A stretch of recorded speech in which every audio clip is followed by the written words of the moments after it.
네, 안녕하세요.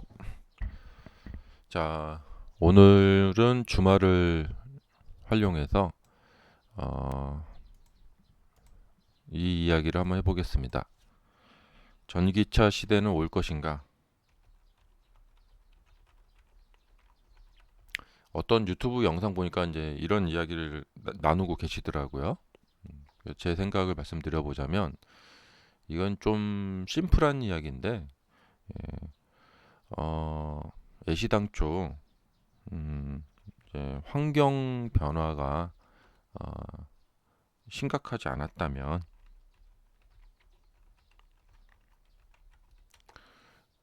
어, 전기차 시대는 지금도 오지 않았을 것 같아요. 예. 그래서 환경 그 변화가 이제 심각해지고 하던 차에 이제 머스크 같은 사람들이 그리고 테슬라 초창기 그 이제 창업자들이 아 이런 환경 변화가 생긴 이런 시대에는 이런 전기차를 만들어서 팔면은 잘 팔리겠구나. 그런 생각으로 창업을 했던 거죠. 예. 그리고 사실 여러분이나 뭐 다 우리가 느끼는 거지만 어, 자동차가 뿜어내는 그 뭐 미세먼지 양이나 뭐 그런 것은 사실 그 공장에서 나오는 그런 어떤 미세먼지 양 그런 거에 비하면 그렇게 크진 않은 것 같아요. 그런데 이제 공장을 막 폐쇄할 수는 없고 그러니까 가장 그래도 만만한 게 일반 개인들의 이제 자동차들이란 말이에요.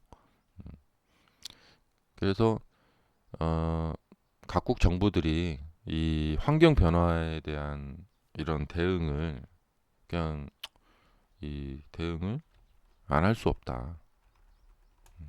환경 단체들이나 이런 데서도 압박을 워낙에 많이 받고 그러기 때문에 예. 그래서 이 전기차 시대는 이제 좀 빠르게 오느냐 조금 늦게 오느냐의 차이지 올 수밖에 없다는 것이죠. 어, 그러니까 음, 환경이 뭐 그렇게 심각하지 않았던 뭐 70년대나 80년대 그런 시대에는 뭐 이렇게 뭐 환경 규제나 뭐 이런 것을 하려고 뭐 그런 생각을 아예 뭐 하지도 않았죠. 그래서 그냥 그 당시엔 개념이 없었죠. 그래서 뭐 매연 저감 장치나 예. 그러니까 디젤차가 나오고 나서 이제 너무 심각하니까 이제 뭐 유로 6, 뭐 유로 7, 뭐 이런 식의 그 이제 환경 규제가 생기게 됐죠. 음. 그러니까 각국 정부들은 기존의 디젤차 이런 것도 그렇고, 그러니까 환경 규제를 할 수밖에 없었어요. 음, 그렇기 때문에 예, 결론은 환경 때문에 전기차 시대는 올 수밖에 없다. 음, 그리고 뭐 지금 뭐 이제 기술이 다양하게 이제 막 개발이 되고 있는데요. 그 그러니까 저탄소를 뿜어내는 그러니까 좀 클린 뭐 휘발유, 청정 휘발유 뭐 그런 것들인데 인류 역사상 이제 기술 발전을 보면은 에, 그런 미봉책이라고 하죠. 예, 그런 미봉책들은 결국에 그 그냥 잠깐의 그 미봉책에 불과했던 거죠.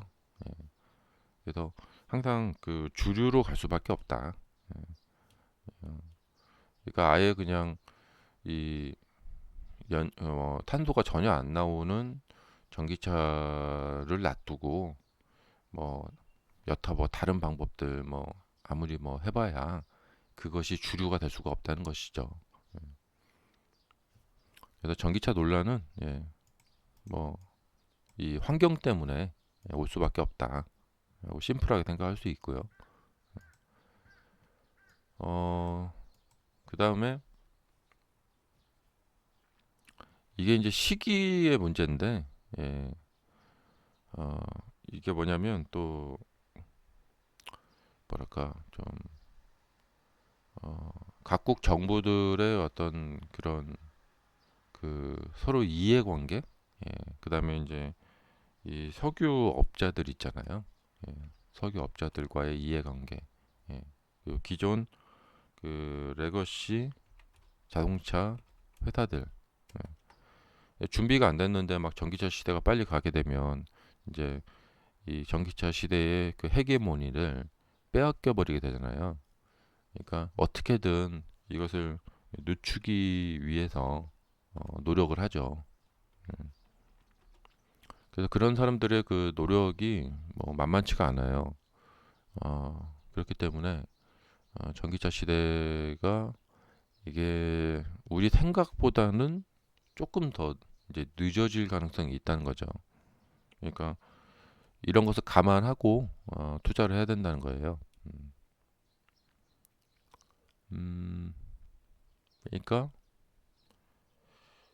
어떤 기술이 발전될 때는 우리 생각보다 좀 더 굉장히 빠르다 할 때가 있고 생각보다 좀 느린데 뭐 이럴 때가 있어요.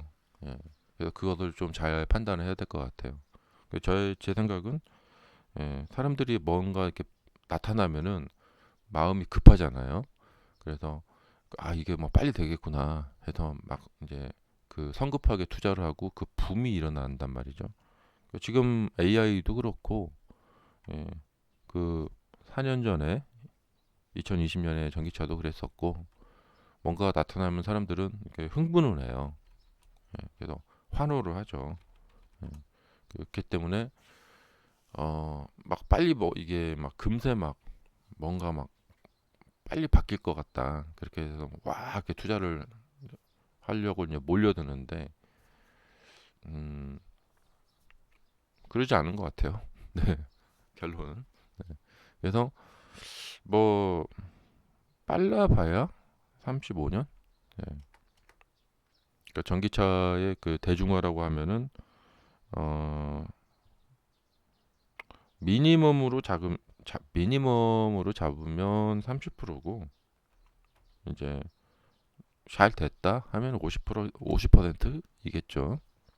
전체 자동차 돌아다니는 자동차 중에서 이제 50% 이상이 넘어가면은 정말 이제 전기차 시대다.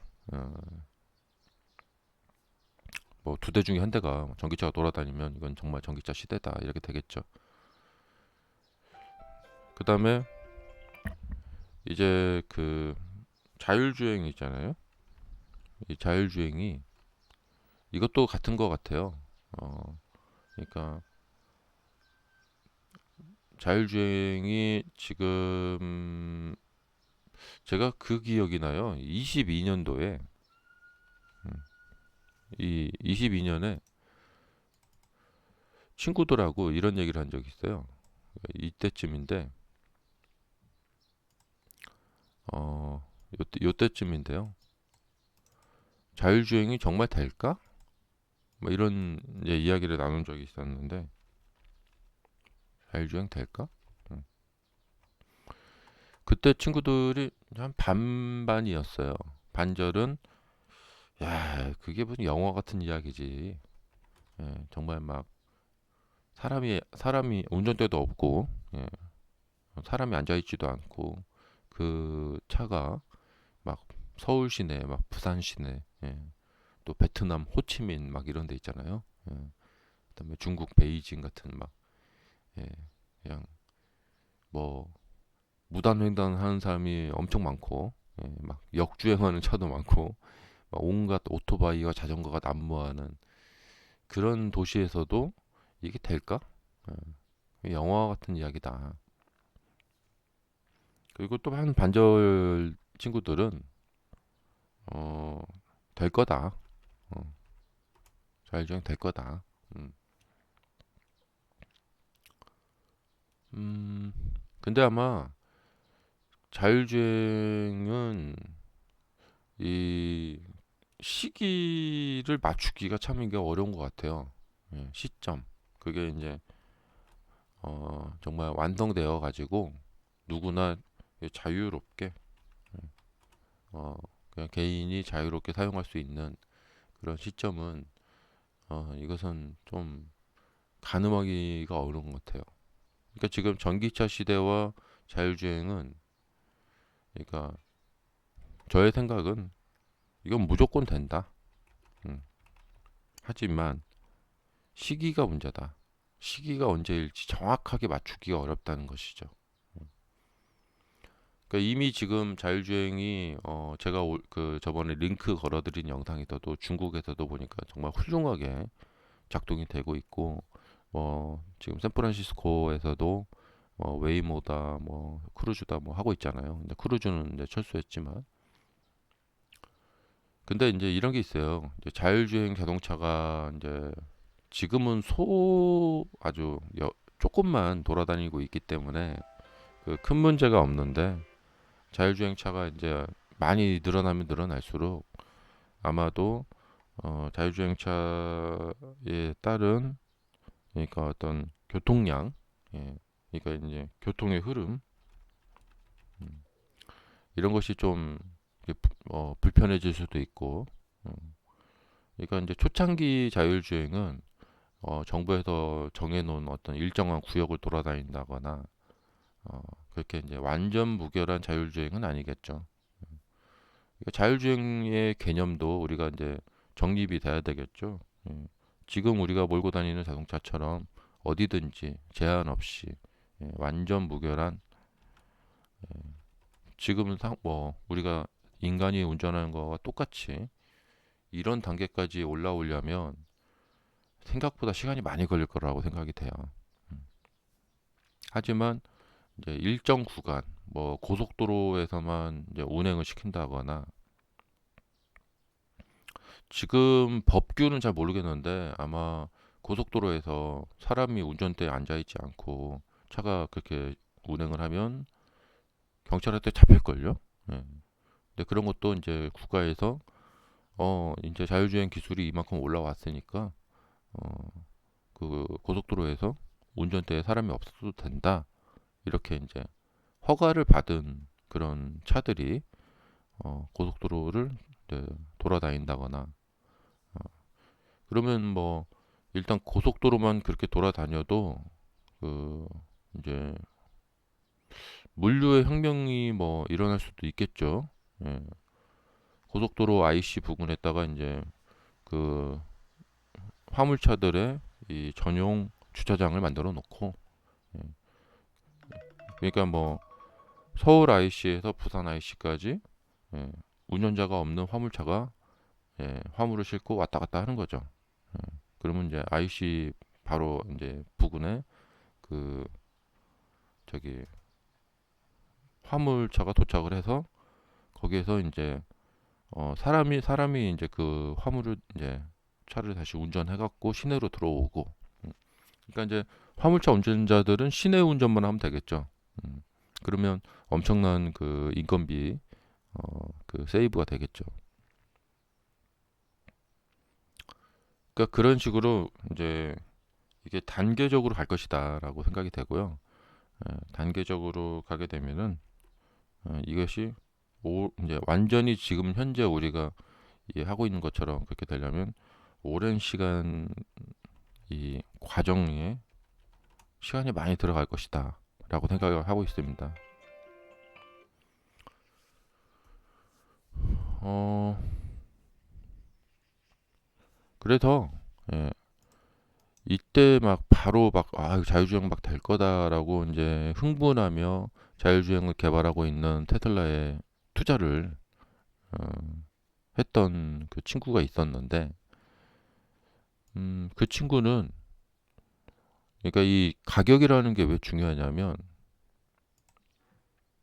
아무리 이제 이 회사에 대한 어떤 믿음이 있고, 어, 그다음에 뭐가 될 거다 막 그렇게 그런 생각이 있어도, 우리가 이제 뭐냐면 우리가 무슨 부처님 같은 그런 성인이 아니잖아요. 우리가 성인 군자가 아니잖아요. 그래서 역사적으로 증명된 게 뭐냐면, 이 일반적인 개미 투자자들은 주가 변화에 어, 한마디로 당할 수밖에 없어요. 그러니까 우리의 어떤 한계 이런 것을 그러니까 인정한다는 것은 좀 슬픈 일이죠. 슬픈 일. 하지만 그럴 수밖에 없어요. 예. 그러니까 현실이야, 현실. 그러니까 냉정한 현실인데 그러니까 정말 테슬라가 정말 뭐 굉장한 회사고 자율주행 할 거고 그러니까 나는 여기에 장기 투자를 할 거야라고 말했던 친구가 있었거든요.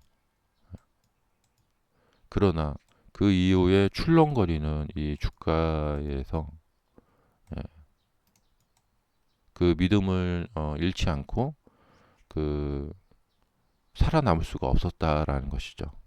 예. 그러니까 계속해서 홀딩하기가 어려웠다. 음. 자꾸만 어떤 유혹이 옵니다. 예. 여기서 수익 좀 내고 요 아래 가서 다시 싸게 사서 더 좀 수량을 늘리고 이렇게 왔을 때 이제 수익을 뭐 또 챙기고 혹은 그렇게 믿었던 테슬라인데 하락을 했다. 그러면은 다시 원금이 됐을 때 원금 챙기고 나가거나 이런 식으로 사람은 마음이 한순간에도 마음이 막 이렇게 엄청나게 변하는 게 사람이에요. 근데 이게 이제 그 현실인데 이런 현실을 외면하고 이런 사람에게 믿음을 가지셔야죠. 믿으셔야 돼요. 예. 이 회사를 막 믿고 가야 됩니다. 막 이렇게 아무리 이런 이야기를 설파해봐야 이것은 현실과 동떨어진 이야기라는 거죠. 그러니까 이제 이 사실 매매 기법이라는 거에 대해서 오해들 하시는 것이 많은데 이 매매 기법이라는 것은 이러한 우리의 약점, 현실 이런 것을 인정하고 그렇다면은 그것을 우리가 어떻게 보완을 할 것인가. 그러니까 이게 생각이 현실과 동떨어지면 안 돼요. 그러니까 모두가 다 워렌 버핏처럼 그렇게 막 투자를 할 수가 없고 돈과 시간적인 여유가 있고 막 그런 식으로 투자할 수가 없고 모두가 다 막 정말 믿음이 아주 강건한 그런 주식 투자자일 수가 없잖아요. 그러니까 우리가 현실은 뭐냐면 예, 가격이 주가가 움직임에 따라서 마음이 흔들릴 수밖에 없는 그런 사람들이라는 것이죠. 흔들릴 수밖에 없다. 어, 지금 보면은 이제 사후 세계에 대한 그런 종교들 보면은요, 우리가 만약에 로버트의 몸을 가지게 된다. 그래갖고 영원 불멸의 이제 삶을 살게 된다. 그래서 옵티머스의 우리 뇌를 갖다가 이식을 해가지고 영원 불멸의 삶을 살게 된다면 종교의 의미가 지금과는 정말 많이 달라질 거예요. 그러니까 종교라는 것은 우리가 인간이 가지고 있는 어떤 그 제한적인 우리가 영원히 살 수 없다라는 이런 누구도 그걸 피해갈 수가 없죠. 그런 어떤 약점을 이용한 거이기도 하고 그런 어쩔 수 없는 것을 어떻게 하면 이제 보완할까. 음. 어, 그러니까 뭐 대부분의 개미 투자자분들이 정말 믿음이 정말 완전 막 대단하신 분들이다. 그런 분들이 90% 이상이다. 그러면은 매매 기법 같은 거는 별로 나타나지 않았을 거예요. 예. 회사에 대해서 잘 파악하시고 그 회사에 대해서 이렇게 믿음을 갖고 가실 수 있는 분들은 많지 않죠. 그래서 소수의 투자자들만 돈을 버는 이유가 또 그런 이유이기도 합니다. 근데 나도 그렇게 해야지 예, 하고 이제 그러니까 뭐냐면 이 그러니까 방향성을 잡을 때 저 사람들도 하니까 나도 저렇게 해야지 그렇게 방향을 잡으면은 실패하는 경우가 많습니다. 그래서 정말 이 명언이 있죠. 지피지기면 백전백승. 음. 그러니까 뭐 내 친구도 뭐 사법고시 봐서 검사됐는데 나도 사법고시 봐서 검사돼야지? 뭐 이럴 수가 없잖아요. 음. 왜냐면 자기가 자기 자신을 잘 아니까. 아, 나는 공부로는 좀 어렵다. 그 사람들이 왜 모두 다 사법고시를 보지 않느냐? 모두 다 이 공부에 자신이 있는 게 아니다는 거죠. 정말 내가 공부 하나만큼은 난다긴다는 사람들이 모여서 경쟁을 해서 사법고시를 보는 거죠. 음. 정말 지피지기면 백전백승입니다. 그러니까 내가 어떤 성격을 갖고 있고 어떤 면이 있는지, 예.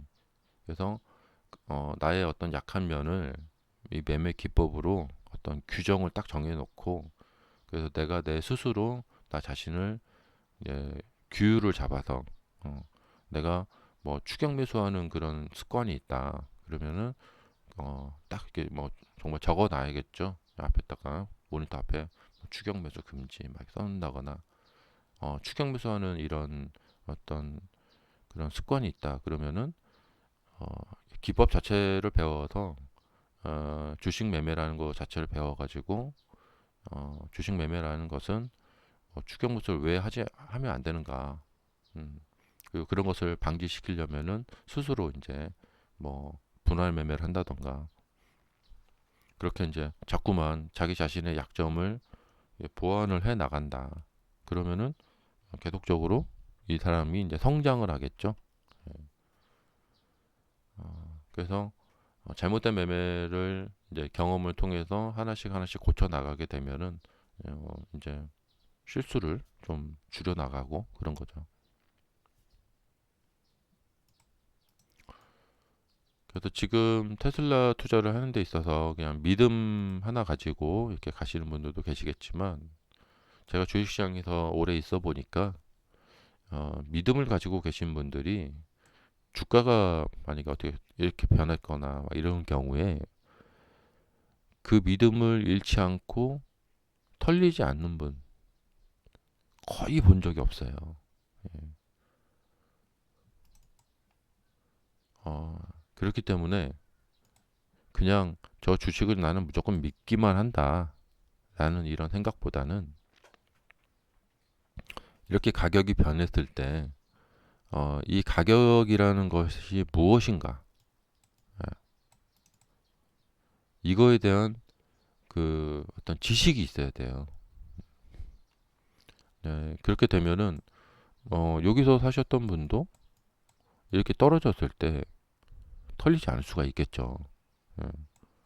그리고 이렇게 됐을 때 본전치기 하고 나가지 않을 수가 있겠고요. 지금처럼 이제 지루한 하락을 했을 때 어, 나가지 않을 수가 있겠죠. 그래서 테슬라 투자는 어 그러니까 원래 주식이라는 것은 이제 조정은 길고, 예, 급등은 짧아요. 이렇게 또 다시 조정은 길고 급등은 짧고 이렇게. 엔비디아 주가도 보면 아시겠지만 과거에 정말 긴 조정이 있었었어요. 테슬라도 여기서 상승하기 전에 아주 긴 조정이 있었고, 그래서 그러니까 주가라는 것 자체가 이제 어떻게 움직이는가, 그것을 알게 되면은, 아, 그걸 알고 있는 사람이 이 기나긴 조정을 견디는 거와 그냥 믿음만 가지고 그냥 그 견디는 거와 누가 더 잘 견디겠어요? 음. 그래서 지금 테슬라는 이제 타이밍의 싸움입니다. 그게 무슨 말이냐면, 지금 이 정도 상승을 했고 이제 조정을 가고 있는데, 그러니까 이제 주가 모델이,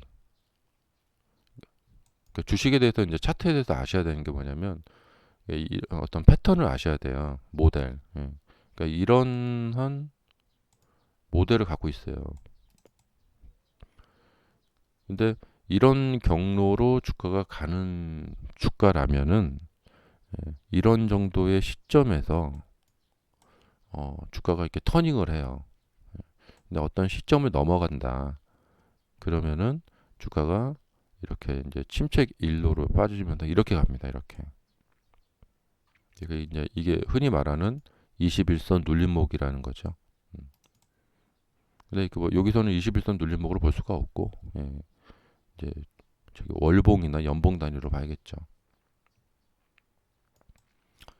그렇기 때문에 이제 테슬라의 지금 조정 양상을 보면서 이 이제 경로 양상을 보면서 어, 조정이 조금 더 남았다. 그리고 뭐 그렇게 생각을 한다던가 조정이 조금 더 남았다. 제 생각에는 조정이 조금 더 남았다 생각이 들어요. 조정이 조금 더 남았고 어, 그다음에 그 이게 나중에 이제 조정을 조금 더 하면은 이제 이제는 조정이 이제 거의 끝나간다. 예. 그리고 이제는 곧 큰 상승이 나타날 시점이다. 그리고 그 시점에도 상승이 나타나지 않으면 그 주식은 이제 상승하기 어려운 주식이 돼버리는 거죠. 그래서 지금 테슬라 같은 경우에 어, 올 연말까지는 이제 이렇게 막 이런 식으로 올라가는 큰 상승은 나타나기 어려울 것 같아요. 그래서 지금 이렇게 여기서 이렇게 왔다 갔다 하면서 이렇게 연말까지 갈 것 같고 25년도가 좀 중요할 것 같아요.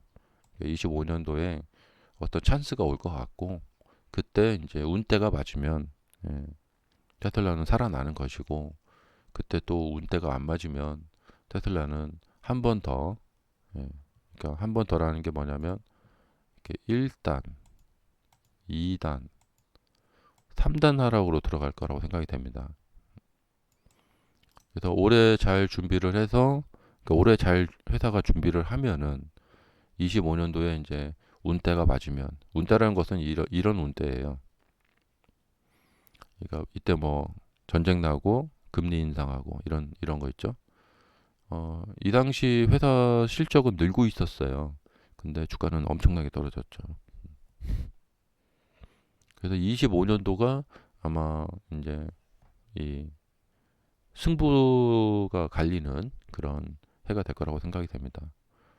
그러니까 25년도까지도 만약에 주가가 이제 힘을 못 쓰고 그러니까 지금 이제 모습을 보면은 이제 현재 여기인데 25년도까지 가서도 예, 이렇게 계속 이렇게 하락 수렴을 이렇게 한다. 그러면서 거래량이 계속 줄어들어 버린다.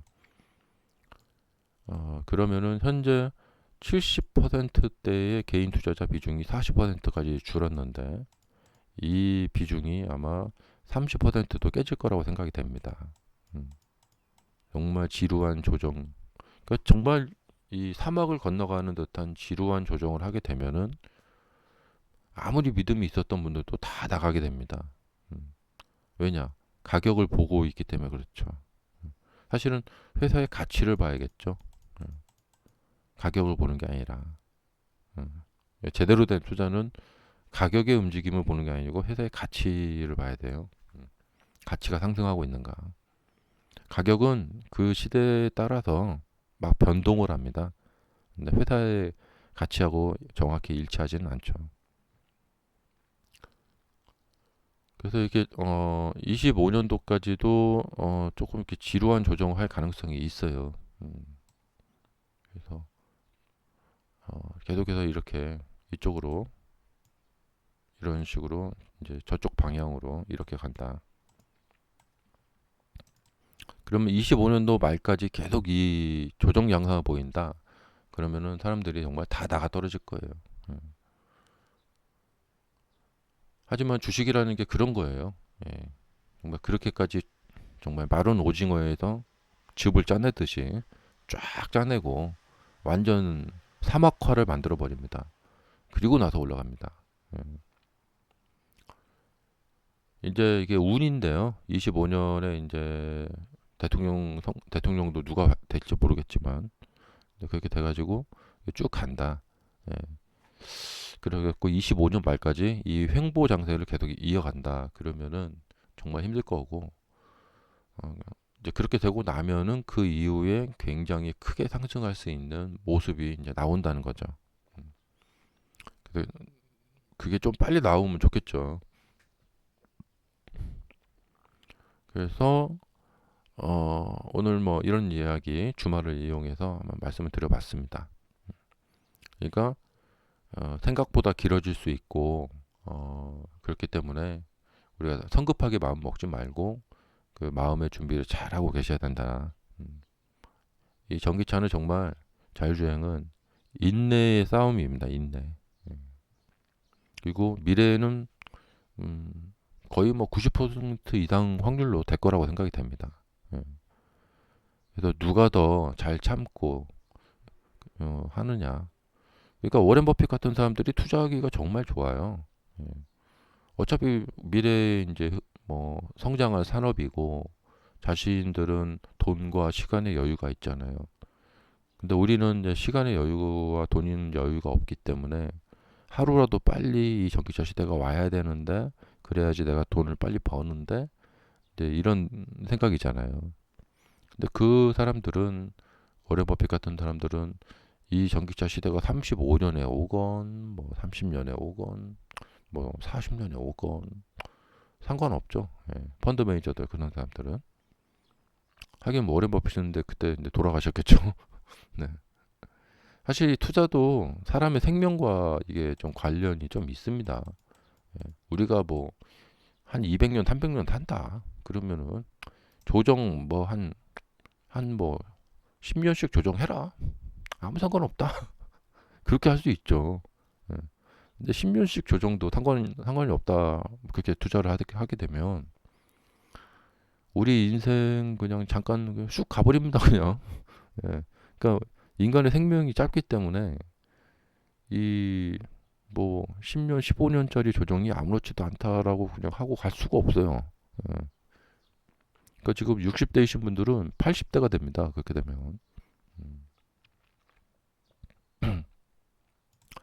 자, 오늘 주말을 통해서 자, 이런 말씀을 드려봤습니다.